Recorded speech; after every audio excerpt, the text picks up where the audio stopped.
Hey you guys, it's Rachel here with Life of Senza. So I wanted to show you guys where I'm at with my chickens, as well as to document something that I'm trying. So those of you that watched my last video, you know that I was hatching out some very rare Belgian liege fighters, and out of 12 eggs, I had 5 hatch, giving me, I think it's like a 41% hatch rate, which, from what I've heard, is actually really good. Even a 50% is a really good hatch rate, and I had very, very, very close to that. Some people have none, and I would say that even 25% would be considered normal. But even though 5 would probably have been sufficient, depending upon how many hens and how many roosters and pullets I had, I went ahead and I wanted to go in for some more because I really have multiple goals with the liege fighters. Nothing to do with fighting, but I want to potentially use them in with some other breeds. I don't want to say which ones yet, because one thing I learned from my dog thing is, like, if I tell everyone where I buy my dogs from, then everybody buys from the same place or even from the same litters. And while imitation is the greatest form of flattery, and I do want everyone to be able to breed the best that they can breed, you know, in a lot of ways, I also want to be able to do to be able to at least achieve something.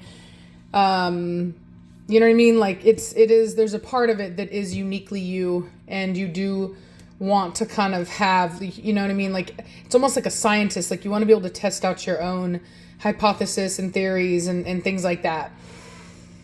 So, and there's been times like that where I've bought from people and talked about it, and then it went very poorly, and people have been like mad at me. And it's like, look, dude, I make no, promises of anything. I'm just doing, you know what I mean? I'm just over here living life and buying what I think are good dogs. And then if I find that as they age, they're not, then I'm not just going to keep them. You know what I mean? So that's kind of the risk whenever you follow somebody like that, is that you could very well make the same mistakes that I'm making. And believe me, I'll make mistakes, right? We all do. So I'm into chickens now. I'm still obviously doing my dogs, but I'm into chickens now, and I'm really, this is escalating very quickly. So this right here, I looked online. My hands are kind of bitten up from the hydrogen peroxide that I used to sanitize my eggs. That's another thing I've started doing. I've really been trying to do as much research as possible. I kind of have this tendency to like fixate on any given topic that I'm interested in, and so I've been trying to do as much research as I can into how to do this properly. So sanitizing the egg seems to be a very beneficial thing. Also, with the hydrogen peroxide, what they say is that it has a significant increase in hatch rate, although I will say I've already had a pretty decent hatch rate, but who wouldn't want more? And what they said is that it does something to the shell that makes it slightly easier for the chick to be able to get out, and possibly could increase oxygen levels within the egg. So happy about that. So I did that, and so that's, like I said, that's one of the things that I've been doing. So I didn't really contact them. I purchased, I was looking online at this hatchery that I got these from. I think it's Green Fire Hatchery, where I originally got the Belgian liege fighters from. And I was looking for more hatching eggs. They didn't have any, but what they did have was an assortment, a Belgian game fowl assortment. And I was like, okay. So I ordered that with the knowledge that I could get some of these really tiny little game birds that are cute, no doubt, but I really wouldn't have wanted. And I got very lucky. I got 6 of the leash fighters, and I got 6 of a breed called, I think it's called a Bruges fighter.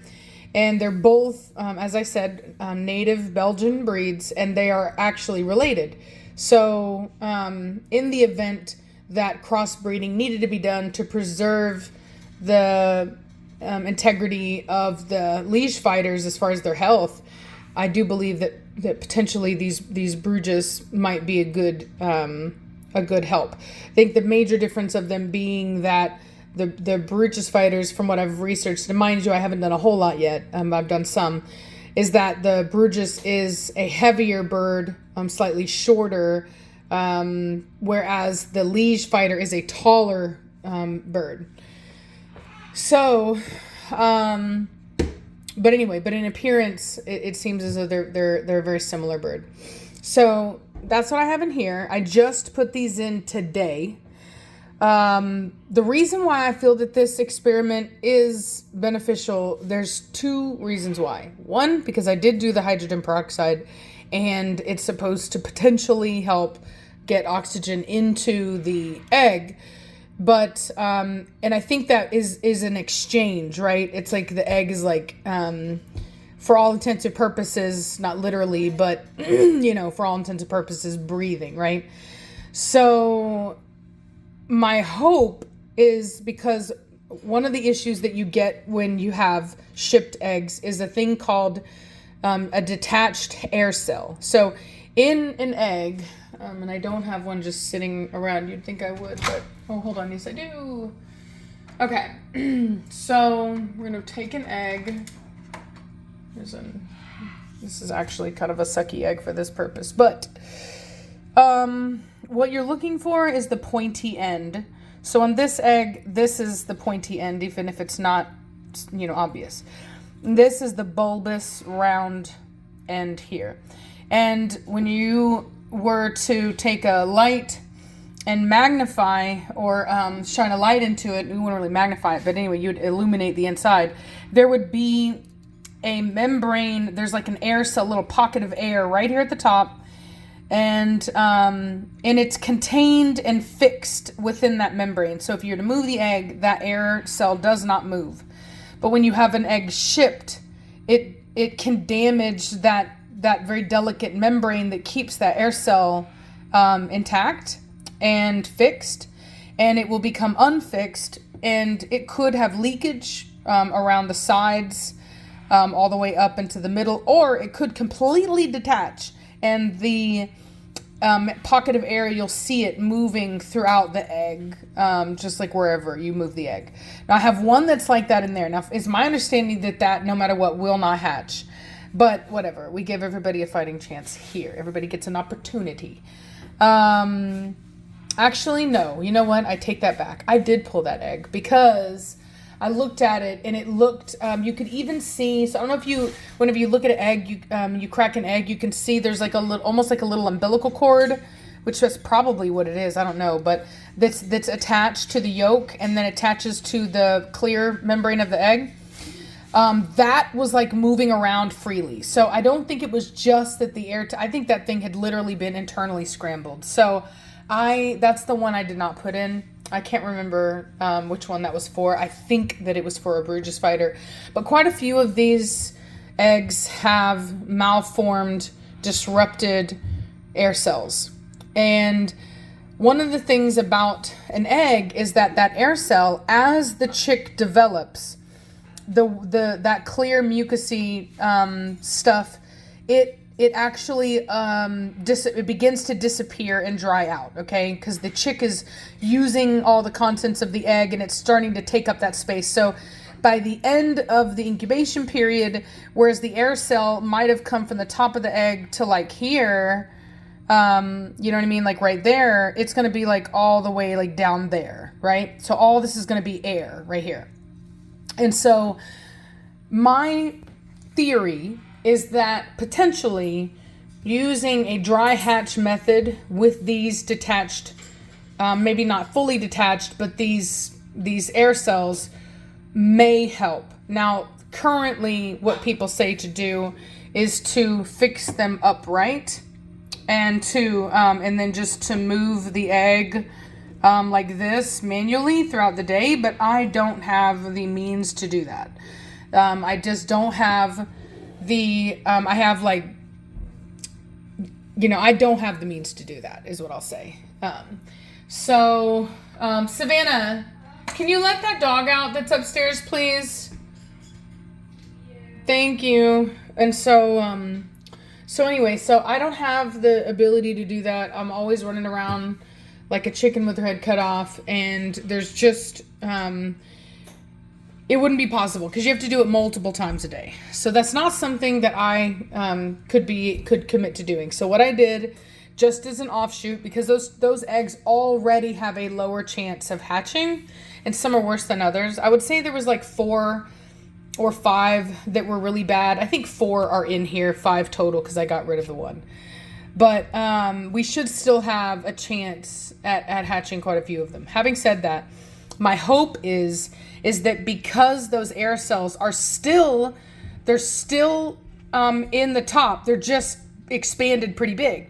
But hopefully with the dry hatch method, you have a drier egg, and so that will make that air cell dry up anyway, and it won't matter. That's my theory. That's my hypothesis. Not my theory. My hypothesis. Maybe it is theory. I haven't done scientific definitions in a long time, but so I'm sure somebody will tell me. Please help me identify the correct scientific process. Is it my theory?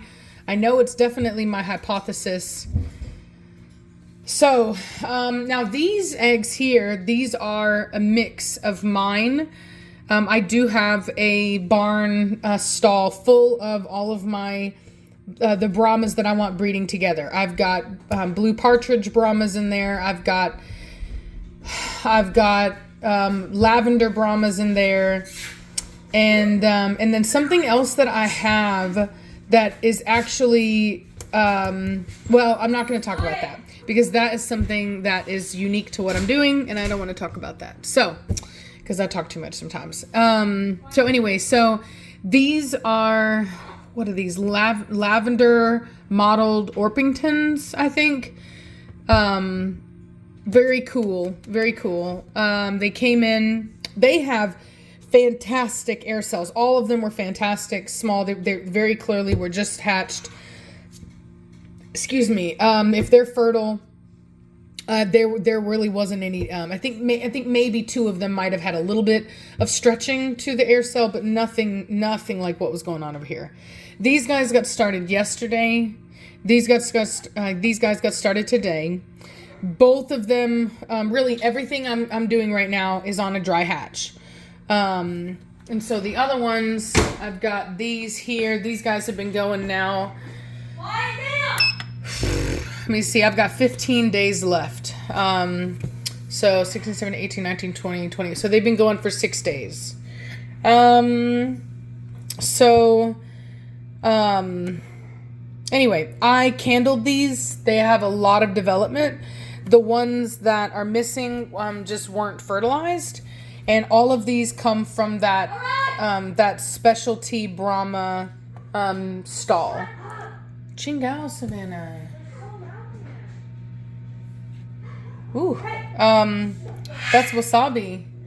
So anyway, so these guys seem to be developing, and I don't know, but in my opinion, it feels like they're developing faster.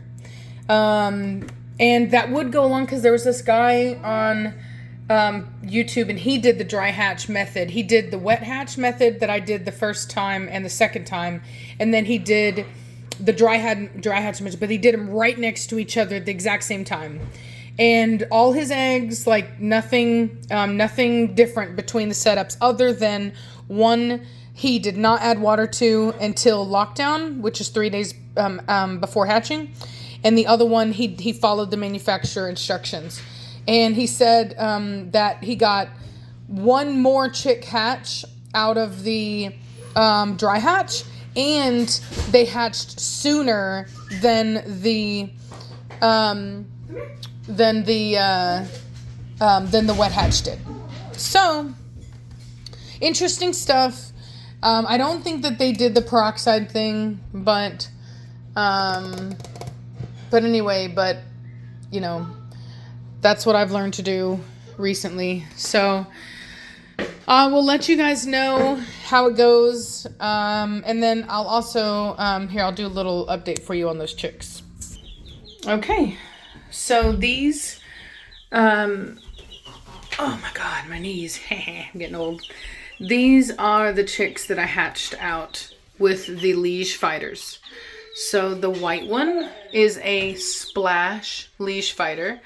Very, very happy to have him.